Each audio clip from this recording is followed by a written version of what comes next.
But Plato's social engineering experiment would go further than simply education and the arts. The best men must have sex with the best women as frequently as possible, he said, while the opposite is true of the most inferior men and women.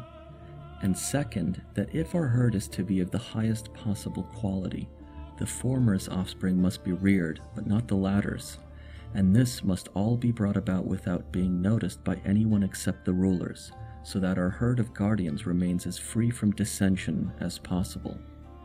For the children of inferior parents, he advocated death by exposure, a practice not uncommon in ancient Greece.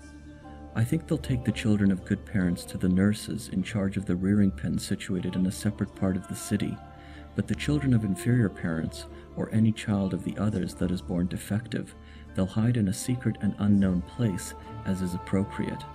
It is, if indeed the guardian breed is to remain pure.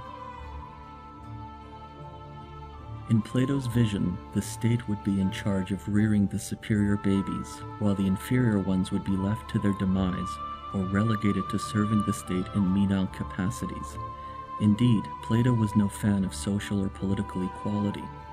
The harmonic balance in his conception of the perfect state was created out of the achievement of a rigorous hierarchy among the various social classes within society.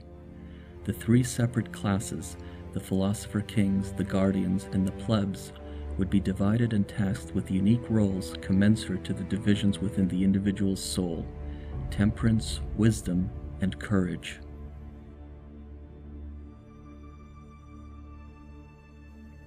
The divisions within the city-state are predicated on the principle of specialization. It's what keeps the lower classes, or general workers, from becoming warriors and rulers. The principle of specialization separates society into three classes: the class of producers, the guardian class, and the class of rulers. An equilibrium based on specialization ensures that these classes remain in fixed relations of power and influence. Rulers control the city, establishing its laws and prerogatives. Warriors dutifully carry out the commands of rulers, while producers are to obey what the rulers say and what the warriors enforce. A city organized in this way, Plato contends, is a just city. You ought to read Plato's Republic. He talks about this beautiful world system that the elite could bring in,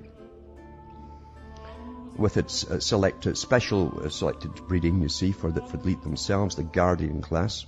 Then they'd have a helper class as well, the middle class, the bureaucrats that would govern the its. He called the people the its, the general public. And then they'd breed the its like domestic animals for the particular job that they were intended to do. You get two tall ones together, male and female, marry them for tall offspring to pick apples off trees, and little squat ones to go down the mines and stuff like that. This is thousands of years ago. This is the favorite book of all the biggies. They all mention Plato's Republic and how it really impressed and influenced their lives.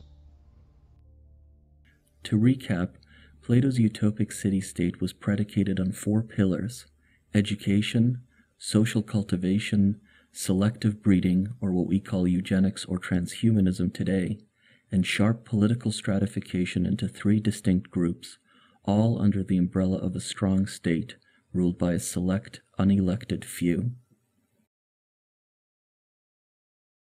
Today, Plato is regarded as one of the great Western philosophers, and the Republic is taught in every major university in the nation as part of philosophy curriculums and classes on political theory.